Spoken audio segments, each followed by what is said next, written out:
Bonjour les filles, je vous retrouve aujourd'hui pour une vidéo sur ce projet que je viens de terminer ce matin. Il s'agit d'un Traveler Notebook. Les particularités des Traveler Notebook, c'est cette fermeture au milieu avec une cordelette. Donc j'ai gardé la même idée et bien que j'ai fait toute la structure moi-même, je ne l'ai pas acheté. Vous allez voir, c'est un mixte entre un mini et un Traveler. J'ai un petit peu bidouillé. La page de la couverture, ma fille trouve le papier pas très beau. Moi j'ai choisi celui-là parce qu'il me fallait quelque chose de très coloré, je vous expliquerai après pourquoi. Et je l'ai pris parce qu'en fait quand on le rapproche on a l'impression que c'est du sable. Donc j'aimais bien l'idée de garder ça. Pourquoi? Parce qu'à l'intérieur vous allez voir, ce sont des photos de mes enfants sur la plage à Honfleur au mois de février où il y avait un superbe soleil. Donc on en a profité pour partir une petite journée à la mer. Voilà, je m'arrête sur cette page parce que peut-être certains d'entre vous le savent, je suis membre d'été du blog Card Scrap and Do It Yourself. Et pour le défi d'avril, je vous révèle un petit peu le sujet. C'est avec de la patouille, réaliser un dégradé de couleurs, des arcs-en-ciel ou des roues chromatiques. Voilà. Alors moi, toutes mes encres là, elles sont rangées. En ce moment, je suis très clean. Donc je suis plutôt partie de ce papier qui a un dégradé de couleurs et je suis partie sur tout le mini pour le réaliser dans ces tons très colorés. Voilà, pour rappeler un petit peu le défi quand même qui m'était demandé.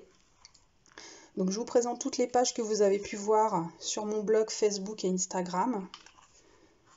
La base est très blanche, comme vous pouvez le voir. C'est vrai que souvent les Traveler Notebook, il y a un côté imprimé, un côté blanc. Moi, pour l'instant, je suis partie sur du blanc pour me faciliter parce que c'est un de mes premiers. Donc, je me facilite un petit peu la tâche quand même pour le temps de découvrir toutes les astuces. Je m'arrête également sur cette page parce que comme vous pouvez le voir, elle est un peu cornée. En fait, tout le projet, je l'ai collé avec du scotch double face. Sauf, je ne sais pas pourquoi. Cette photo, un matin, j'ai sorti ma colle, j'ai mis une bonne dose, je l'ai collée et je suis partie le lendemain en arrivant, évidemment. C'était tout gondolé. Donc il va falloir remédier au problème en passant le mini sous une bonne presse pendant quelques jours pour bien aplatir tout ça en espérant que ça marche. Je m'arrête aussi sur celle-ci parce que je vous ai présenté un dégradé de décoration. De tamponnage, d'étiquettes, voilà. C'est un procédé qui est beaucoup utilisé dans les Traveler Notebook et c'est ce qui me plaît beaucoup d'ailleurs. Donc j'ai repris cette idée sur cette page. Et enfin la dernière page, je suis partie encore sur un titre très coloré pour mettre en valeur cette photo parce qu'il est difficile pour moi d'avoir une photo où j'ai mes 4 enfants en même temps. Donc sur la journée j'ai eu celle-ci et j'ai réussi aussi à soutirer cette seconde photo où ils sont tous les 4. Mais toutes les autres photos ils sont seuls, ils sont jamais même à deux, s'ils peuvent se tenir le plus loin les uns des autres c'est le mieux pour eux.